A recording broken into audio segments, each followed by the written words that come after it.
President Shimon Peres.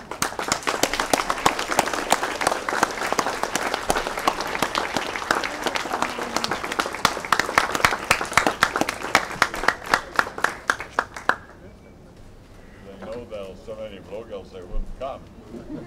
We're happy you did. Good morning, Mr. President. Good morning, dearest guests.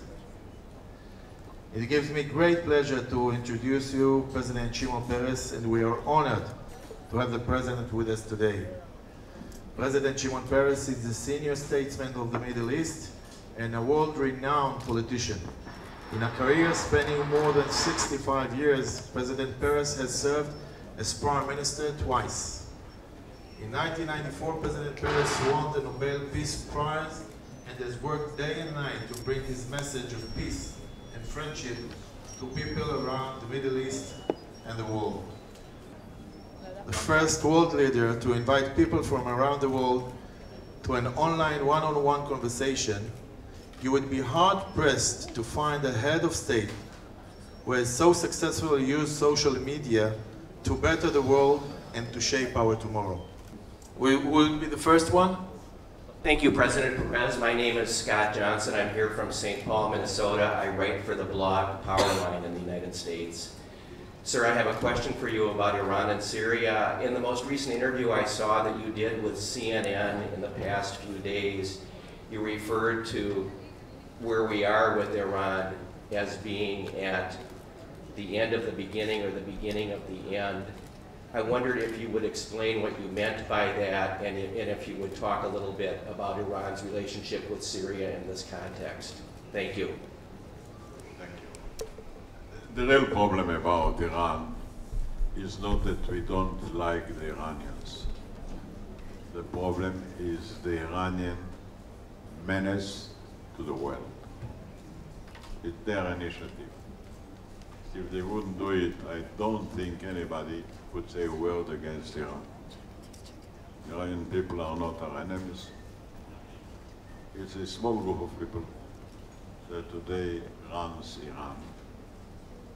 And they want, for example, to take over the Middle East.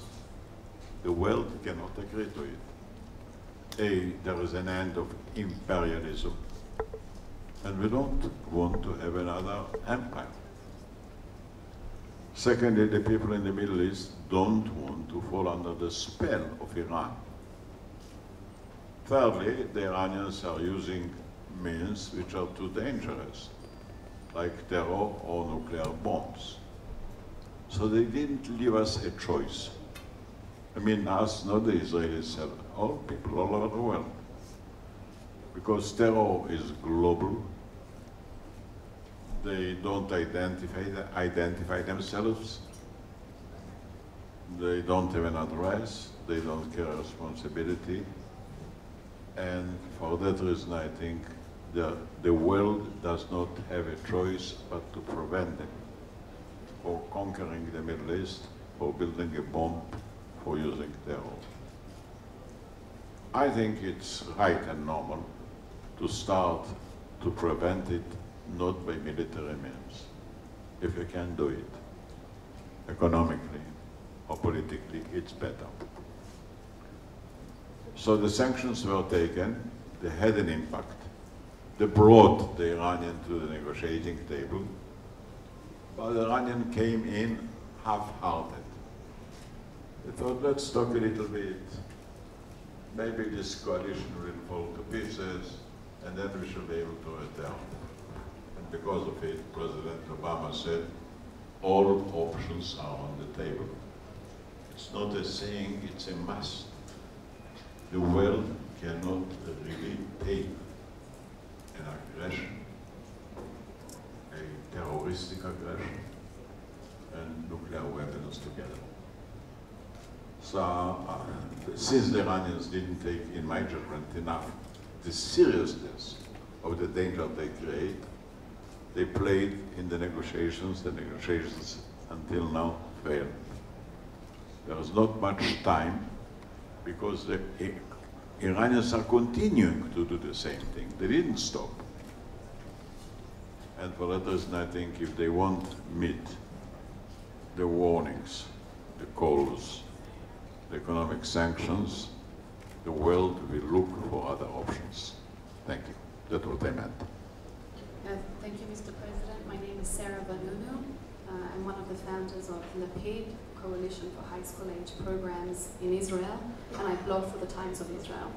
My question is to do with repressed civilizations such as we see in Syria, their inability to better their situation or revolutionize themselves through the use of the internet. What would be your advice for these people? What are your thoughts? You know, there were times that people didn't intervene in the affairs of another people. No more. Since the Shoah and the killing, indifference is no longer a border.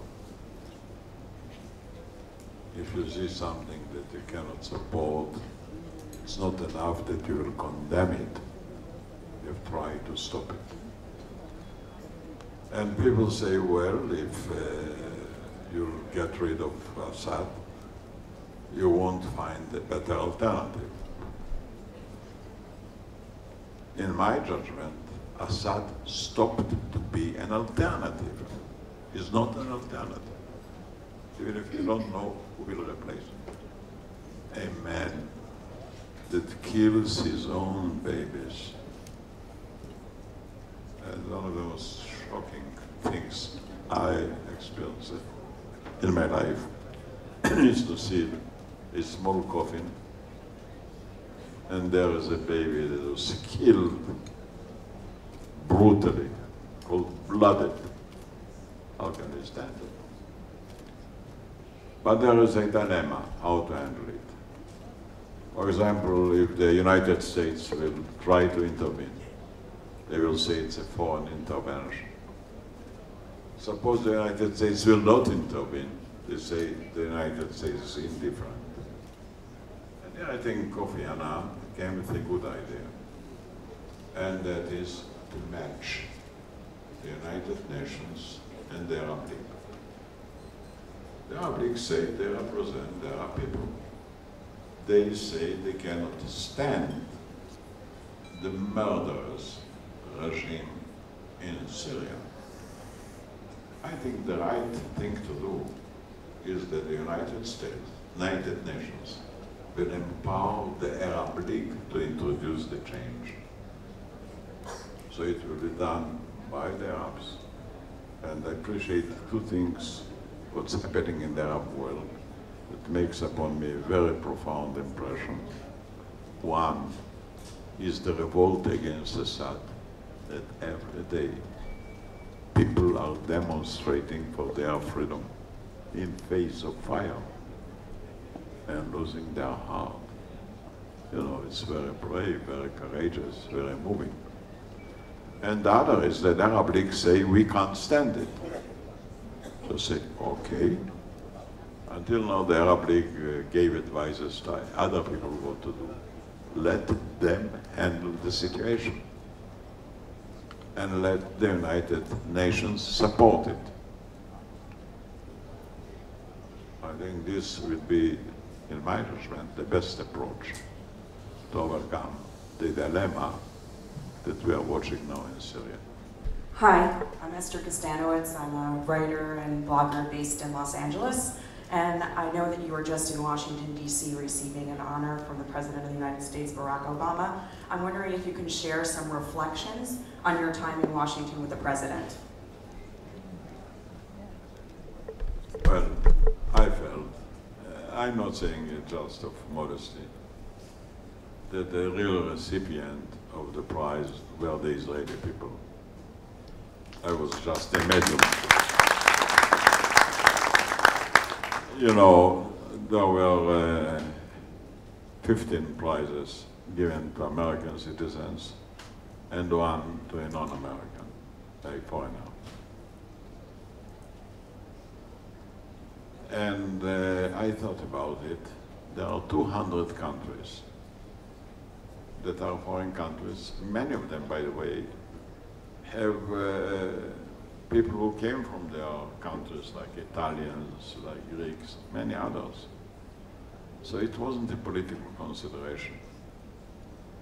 I think this was a salute to Israel for showing that democracy can withstand shortages, difficulties, and wars, and never have a day of war postponed a day of freedom.